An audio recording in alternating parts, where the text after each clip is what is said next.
Attendance start करते हैं। Roll number 1, Present, sir. 2, 3, Yes, sir. 4,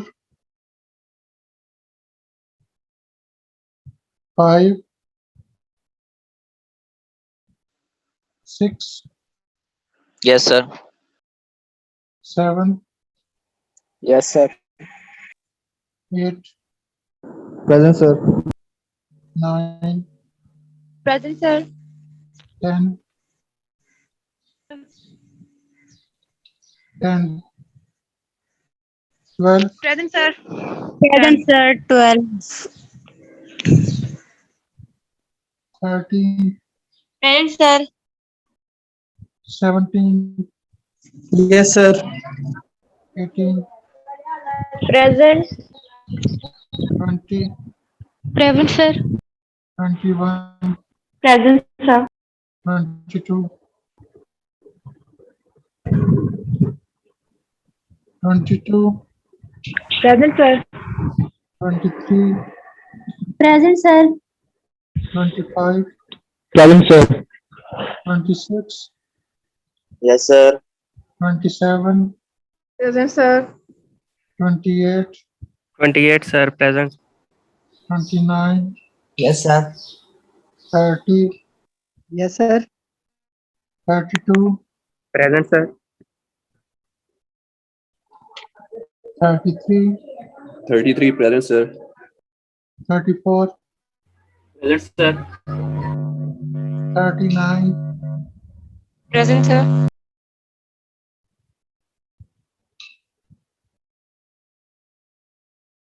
40, 40, 41, 43, 44, Present, sir. 45, Yes, sir. 46, Yes, sir. 47, Yes, sir. 48, 17, 8, 21, Present, sir. 52, 17, 52. Okay, repeat कर रहा हूँ. Roll number 2, Present. 4, Yes, sir. 5, 10, Present, sir. 10. 40, 41, 48, 17, 8, 52. Sir, 40 present. Roll number क्या?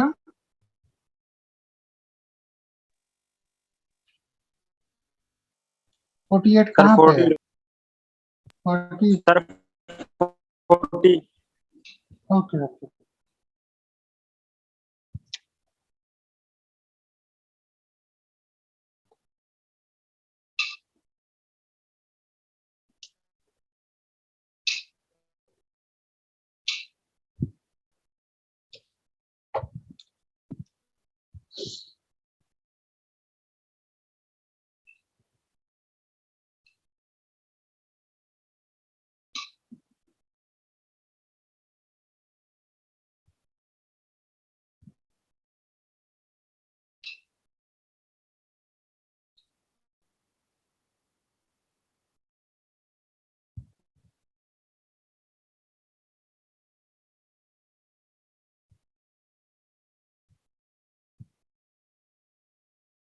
जी, हमने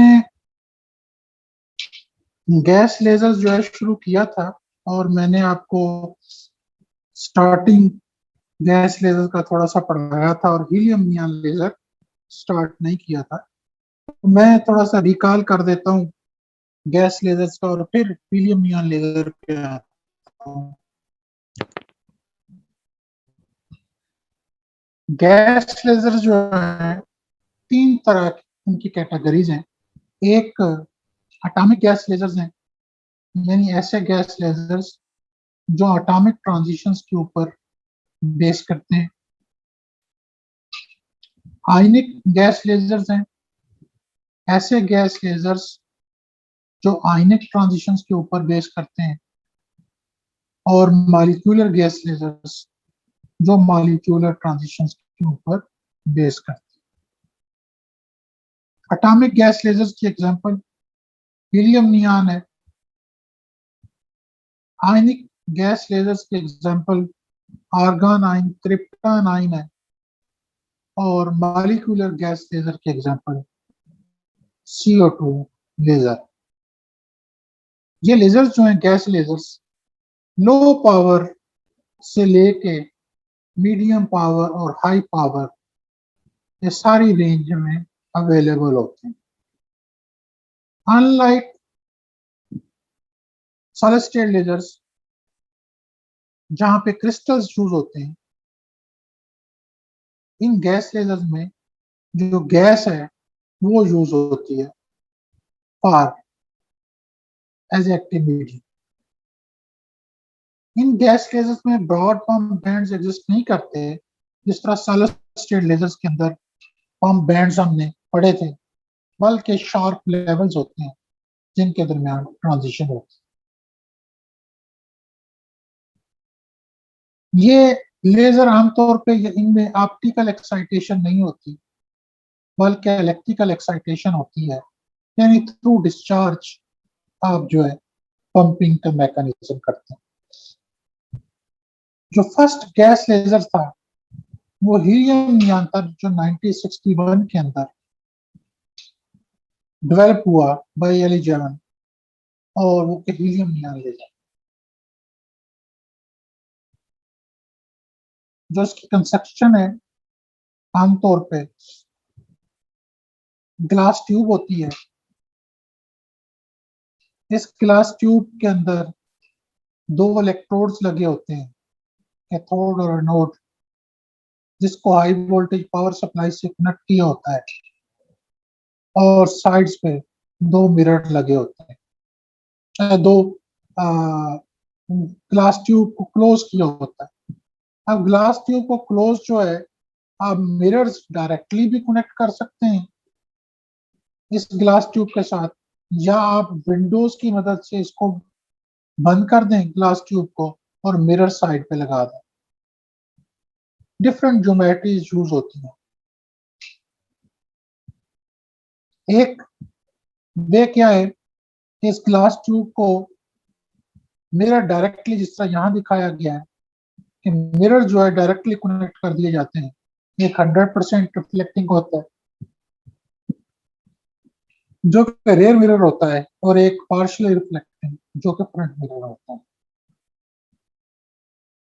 इस तरीके से शुरू में तो एफिशिएंसी इस लेजर की बहुत बेहतर होती है, लेकिन with time due to discharge जो मिरर की रिफ्लेक्टिंग सरफेस है, डिस्चार्ज उसको खराब करना शुरू कर देता है, और विद टाइम इसकी एफिशिएंसी रिड्यूस होना शुरू हो जाती है। इसलिए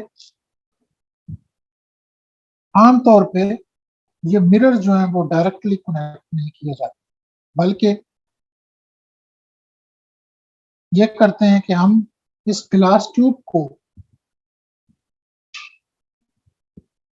उसी ग्लास विंडो के साथ, यानी ग्लास की मटेरियल के साथ क्लोज कर देते हैं और मिरर साइड पे अलग से लगा देते हैं। इससे क्या होता है, तो जो डिस्चार्ज है वो, क्योंकि मिरर्स पहले डिस्चार्ज क्या करता था, जो मिरर के ऊपर रिफ्लेक्टिंग कोटिंग हुई हुई है उसको डैमेज कर देता था। तो अब क्योंकि ग्लास ही लगा हुआ है, इसलिए मिरर साइड पे हैं, सेपरेट हैं, तो इसलिए मिरर की कोटिंग खराब नहीं होती, और इस तरीके से आपकी जो लेजर की एफिशिएंसी है ओवर द ईयर वो मेंटेन रहती है। हम इस जो है डिजाइन को एक और तरीके से भी मॉडिफाई कर सकते हैं। अगर हम आउटपुट जो है वो पोलराइज लेना चाहते हैं, आमतौर पे अनपोलराइज लाइट होती है आउटपुट में, लेकिन अगर आप polarise parallel to the plane लेना चाहें तो हम विंडोज को ब्रेविस्टर एंगल के ऊपर लगा देते हैं। ब्रेविस्टर एंगल जिस तरह ये विंडोज यहाँ पे दिखाई गई हैं टिल्टेड, यानी ये खास एंगल के ऊपर लगी हुई है विंडोज, इनको कहते हैं ब्रेविस्टर एंगल। और ये ब्रेविस्टर एंगल कैलकुलेट होता है थीटा बी, यानी बी से Brewster tan inverse μ2 over μ1 under root. μ2 refractive index of the glass होता है और μ1 जो अंदर गैस है उसका रिफ्रैक्टिव इंडेक्स है। यहाँ से हम थीटा कैलकुलेट करते हैं और अगर उस थीटा के ऊपर ये ग्लास विंडोज लगा दी जाए उस एंगल के ऊपर, तो जो आपको आउटपुट पे लाइट मिलेगी वो polarised parallel to the plane है। यानी रिफ्लेक्शन लॉसेस रिड्यूस हो जाते हैं और सिर्फ वही लाइट आपको आउटपुट पे मिलती है जो पोलराइज, यानी ये प्रॉपर्टी ग्लास की होती है। अगर ग्लास को ब्रेविस्टर एंगल पे लगा दिया जाए तो जो आउटपुट मिलती है वो polarised parallel to the plane होती है। तो इस तरीके से आपको आउटपुट जो है वो पोलराइज लाइट मिल जाती है। नो डाउट अगर आप पोलराइज लाइट लेना चाहते हैं तो अनपोलराइज की निस्बत उसकी जो पावर है वो कम होगी, लेकिन एडिशनल एडवांटेज आपको क्या मिलेगा कि ऐसे एक्सपेरिमेंट आप परफॉर्म कर सकेंगे जहाँ पे पोलराइज लाइट रिक्वायर्ड होती है। तो एक तरफ एडवांटेज है, दूसरी तरफ डिसएडवांटेज है। एडवांटेज क्या है कि पोलराइज लाइट मिल गई, लेकिन डिसएडवांटेज क्या है कि अदर पोलराइजेशन डायरेक्शन क्योंकि मिस हो गई है तो इसलिए पावर जो है वो उसकी रिड्यूस हो जाएगी। लेजर जो है वो ये यूवी से गैस लेजर यूवी से लेके आईआर तक अवेलेबल होते हैं और उनकी पावर फ्यू मिलीवाट से लेके 10 ऑफ किलोवाट तक अवेलेबल होती है, इवन 100 ऑफ किलोवाट तक अवेलेबल होती है। अब हीलियम नियॉन लेजर है जो सबसे पहले डेवलप हुआ था और ये एक वेरी पॉपुलर लेजर है जो कि यूज होता है आमतौर पे अंडर ग्रेजुएट लेबोरेटरी के अंदर जहाँ पे प्योरली मोनोक्रोमेटिक लाइट सोर्स आपको चाहिए होता है और different experiments. It is a 4 level atomic laser और इसमें जो एक्टिव सेंटर्स होते हैं वो आपके पास नियॉन है। बेसिकली इसके अंदर 2 गैसेस यूज होती हैं, हीलियम और नियॉन। अभी मैं जिक्र करूंगा कि क्यों हम 2 गैसेस यूज कर रहे हैं। हीलियम की रेशो ज्यादा रखी जाती है और नियॉन की कम, यानी अगर आमतौर पे अगर 10 एटम्स ऑफ हीलियम है तो 1 एटम ऑफ नियॉन। अभी जिक्र आ जाएगा कि क्यों ये जो है हीलियम ज्यादा तादाद में एटम्स होना चाहिए। नियॉन जो है बेसिकली एक्टिव सेंटर है, यानी ये वो गैस है जो लेजिंग प्रोड्यूस करती है। Neon basically directly in the discharge populate नहीं होती हमारे रिक्वायर्ड लेवल, तो जो हीलियम है इसलिए इसके अंदर ऐड की जाती है क्योंकि हीलियम नियॉन के रिक्वायर्ड लेवल्स को पॉपुलेट करने में मदद देता है। ये एक लो पावर लेजर है जिसकी पावर 0.5 मिलीवाट से लेके 50 मिलीवाट तक होती है और आमतौर पे रेड कलर इसका होता है 632.8 नैनोमीटर नॉर्मली, लेकिन कुछ लेजर जो है वो ग्रीन कलर पे भी बनाए जा सकते हैं 543 नैनोमीटर। लेकिन जो पहला लेजर बना था वो आईआर पे बना था, वहां पे एफिशिएंसी इसकी बहुत कम होती है और बाद में फिर ग्रीन और रेड जो है वेवलेंथ के ऊपर ये डेवलप हुआ। इसकी ऑपरेटिंग टाइम जो है लाइफ है बहुत ज्यादा है 50,000 आवर्स, क्योंकि एक लो पावर लेजर है तो इसलिए ये ज्यादा टाइम के लिए इसको हम ऑपरेट करवा सकते हैं। डायग्राम आपके सामने बनी हुई है हीलियम नियॉन की। क्या है कि 2 इलेक्ट्रोड्स हैं, कैथोड और एनोड लगे हुए हैं। जहाँ पे जो विंडोज हैं ग्लास विंडोज उनको ब्रेविस्टर एंगल पे लगाया गया है। तो अगर ब्रेविस्टर एंगल पे लगी हुई हो तो आपको पता होना चाहिए कि आउटपुट क्या होगी, पोलराइज्ड होगी। आमतौर पर हीलियम नियॉन लेजर अनपोलराइज्ड होते हैं, लेकिन अगर आप पोलराइज लेना चाहें तो ले सकते हैं थ्रू ब्रेविस्टर एंगल। क्योंकि ये एक लो पावर लेजर है, इसलिए आमतौर पे इसके जो मिरर्स लगाए जाते हैं वो फोकल यानी कर्व्ड होते हैं, ताकि लेजर की एफिशिएंसी जो है वो मेंटेन रहे, लॉसेस ज्यादा ना हो। क्योंकि अगर पैरेलल लगाएंगे तो आपको दोनों को परफेक्टली पैरेलल अलाइन रखने पड़ेंगे। अगर एक मिरर हल्का सा भी टिल्टेड हो गया तो आपकी एफिशिएंसी रिड्यूस हो जाएगी। स्ट्रक्चर जो हीलियम नियॉन ग्लास ट्यूब है, आमतौर पे ये डिफरेंट कंपनीज डिफरेंट साइजेस में डिफरेंट एनर्जीज के साथ बनाती हैं। तो जो ग्लास ट्यूब की लेंथ है वो 10 सेंटीमीटर से लेके 50 सेंटीमीटर तक हो सकती है, और डायमीटर जो है 1.5 सेंटीमीटर से लेके 5 सेंटीमीटर। यह आपको आइडिया बताया गया है कि किस रेंज में हो सकता है। जितनी ट्यूब बड़ी थी उतनी पावर जो है उसकी आमतौर पर वो ज्यादा हो। हीलियम और नियॉन के एनर्जी लेवल्स डायग्राम जहाँ पे ड्रा किए गए हैं, डायग्राम है जिसमें हीलियम के आपके पास 1s और 2s एनर्जी लेवल्स हैं, जो कि ग्राउंड स्टेट से 19.81 और 20.16 इलेक्ट्रॉन वोल्ट पे मौजूद 2s लेवल्स। जो नियॉन के एनर्जी लेवल्स हैं वो आपके पास ground state 2s plus 2p है, फिर उससे ऊपर एक्साइटेड स्टेट है 3s, फिर उससे ऊपर 3p और 4p है, और फिर 4s और 5s।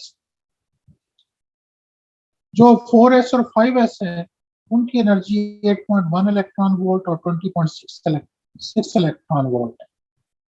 डिस्चार्ज के अंदर ये 4s और 5s लेवल जो है ये डायरेक्टली पॉपुलेट नहीं होते, क्योंकि ये ग्राउंड स्टेट से कनेक्टेड नहीं है, यानी ग्राउंड स्टेट से पॉपुलेशन इनमें ट्रांसफर नहीं हो सकती डायरेक्ट। इसी वजह से हम जो है इसके अंदर हीलियम गैस जो मिक्स करवाई है, क्योंकि हीलियम एक ऐसी गैस है जिसके जो 2s लेवल्स हैं वो ग्राउंड स्टेट से 19.81 और 20.16 electron volt almost similar energy पे मौजूद है, और ये मेटास्टेबल लेवल्स हैं जो कि पॉपुलेट हो जाती हैं इन द डिस्चार्ज और डायरेक्टली डी एक्साइट नहीं होती। तो जब आप डिस्चार्ज कराते हैं तो डिस्चार्ज में क्या होता है, आपके पास जब high voltage 10 kV electron kilo volt आप अप्लाई करते हैं to the discharge tube to the electrode यानी कैथोड नोड को, तो गैस आयनाइज हो जाती है। इलेक्ट्रॉन्स और इलेक्ट्रॉन मूव करते हैं टुवर्ड्स एनोड, एक्सेलरेट होते हैं, और ions towards cathode. Ions heavy हैं, स्लो मूव करेंगे, इलेक्ट्रॉन लाइटर है, फास्ट मूव करेंगे। अब ड्यू टू पोटेंशियल ये इलेक्ट्रॉन्स एनर्जी गेन कर लेते हैं जो आपने हाई वोल्टेज अप्लाई की होती है उससे, और जब ये इलेक्ट्रॉन कोलाइड करते हैं विद द गैस एटम, तो थ्रू कोलिजन अपनी एनर्जी गैस एटम्स को दे देते हैं और उनको एक्साइट कर देते हैं। तो नियॉन एटम डायरेक्टली एक्साइट नहीं होते, बल्कि हीलियम एटम्स इस प्रोसेस के अंदर एक्साइट होते हैं, यानी उसके 2s लेवल जो 19.81 और 20.16 इलेक्ट्रॉन वोल्ट पे मौजूद है ये एक्साइट।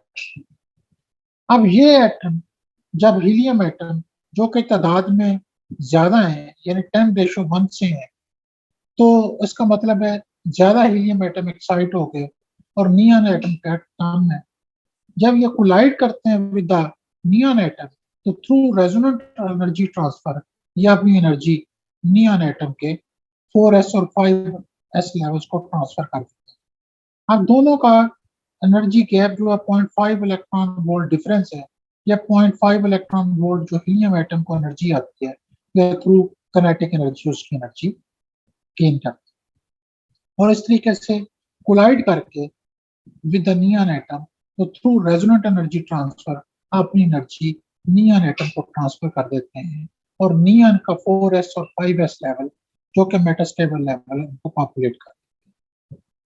यहां से मुख्तलिफ 4p और 3p पे बहुत सारे डके पॉसिबल है, जो सारे के सारे स्टिमुलेटेड एमिशन की वजह से प्रोड्यूस होते हैं, यानी एक ही यहाँ लेजिंग ट्रांजिशन पॉसिबल नहीं है, बल्कि मुख्तलिफ जो है वेवलेंथ पॉसिबल है। 3.39 माइक्रोमीटर पे भी पॉसिबल है, 632.8 माइक्रो नैनोमीटर पे भी पॉसिबल है, 543 पे भी पॉसिबल है, 1.15 माइक्रोमीटर पे भी पॉसिबल है। ये ऑल दी ट्रांजिशन जो है ये इन सारों पे लेजर बनाया जा सकता है, और सारे के सारे क्या है, स्टिमुलेटेड एमिशन की वजह से। लेकिन अब आपने चूज करना होता है कि आपने कौन सी वेवलेंथ लेनी है। अगर आपने 632.8 लेनी है तो आपने साइड्स पे मिरर ऐसे लगाने हैं जो 632.8 नैनोमीटर वाले वेवलेंथ के लिए एफिशिएंट होंगे, बाकी वेवलेंथ के लिए वो एफिशिएंट नहीं होंगे। तो जब ऑसिलेशन और एम्प्लीफिकेशन का मैकेनिज्म होगा तो उसमें 632.8 नैनोमीटर की जो वेवलेंथ है ये एम्प्लीफाई होगी, और बाकी जो वेवलेंथ्स है उनका एम्प्लीफिकेशन का मैकेनिज्म नहीं होगा। इस तरीके से आपको 632.8 में नैनोमीटर मिल जाएगा। लेकिन अगर आपने लेट से 543 नैनोमीटर लेनी है तो मिरर्स ऐसे होंगे जो ग्रीन लाइट के लिए एफिशिएंट होंगे, यानी 543 के लिए, और रेड के लिए उनकी एफिशिएंसी उतनी नहीं होगी। तो इस तरीके से 543 नैनोमीटर जो है वो एम्पलीफाई होगी और 632 जो है एम्पलीफाई नहीं होगी। तो चॉइस जो है इन सारी वेवलेंथ में किसको एम्पलीफाई करना है वो आपने अकॉर्डिंगली जो मिरर लगा के आपने चॉइस करना। ये सारे लेवल फिर स्पॉन्टेनियस एमिशन से डिके करके 3s लेवल पे जाते हैं, और अल्टीमेटली ये 2s प्लस 2 पे ग्राउंड स्टेट है, through deexcitation with the balls तो ये ग्राउंड स्टेट में चले जाते हैं। इस तरीके से ये एक मैकेनिज्म कंप्लीट होता है। तो ये सारी मैं जो है इसके अंदर ये प्रोसेस जो है वो मैं बता दिया आपको। और ये एक लो पावर लेजर है, आमतौर पे इससे जो वेवलेंथ मिलती है वो 632.8 नैनोमीटर, 543 ग्रीन नैनोमीटर, 594 येलो में, ऑरेंज में, और 612 रेड में ये वेवलेंथ मिल सकती हैं। लेकिन जो दो पॉपुलर वेवलेंथ्स हैं वो 632.8 और 543 है, और इनमें से भी जो सबसे ज्यादा पॉपुलर है वो 632.8। एफिशिएंसी एक लो पावर लेजर है, इसकी एफिशिएंसी 0.01 से लेके 0.1% तक होती है, और ये लेजर आमतौर पे interferometry, laser printing, barcode reading, ठीक है, और अंडर ग्रेजुएट लेबोरेटरीज के अंदर इंटरफेरोमेट्रिक एक्सपेरिमेंट्स के लिए यूज होती है। तो इसको जरा एक दफा रीड कर ले, जहाँ पे मैं बस कर रहा हूँ आज के लिए। आप इसको एक दफा रीड कर लें, कोई क्वेश्चन है तो मुझसे पूछ। ये खत्म हो जाएगा नेक्स्ट वीक में, ज्यादा नहीं है। ये गैस लेजर्स हैं, उसके बाद यानी गैस लेजर्स कल खत्म हो जाएंगे। उसके बाद हमारे पास है डाई लेजर या लिक्विड लेजर, एक टॉपिक पढ़ना है, क्यू स्विचिंग पढ़नी है, और सेमीकंडक्टर लेजर, बस। अच्छा सर्वाइवल हमारा होगा या ये वही प्रेजेंटेशन में ये काउंट होगा? नहीं नहीं, वाइवा होगा। अच्छा अच्छा ठीक है सर। प्रेजेंटेशन डिफरेंट है, वाइवा तो आपकी पूरी बुक में से है वो होगा। जी ठीक है सर। ये इंशाल्लाह नेक्स्ट वीक में खत्म हो जाएगा, शायद नेक्स्ट वीक में 2 लेक्चर्स ही के दौरान खत्म हो जाए। उस लास्ट लेक्चर जो है हम हो सकता है सिर्फ जनरल डिस्कशन जो अगर आपने डिस्कस करना उसके लिए, ज्यादा कोर्स नहीं है। जी ठीक है सर।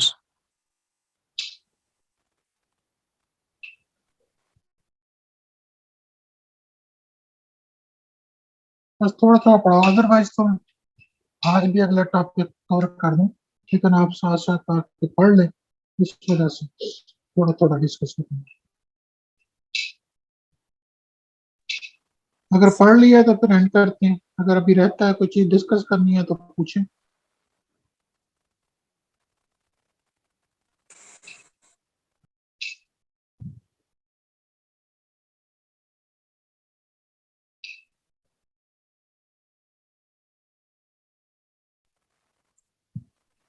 जी सर, अगर हुआ तो कल पूछ लेंगे, अभी कोई नहीं है सर, पढ़ लिया है। चलो ठीक, थैंक यू, अल्लाह हाफिज।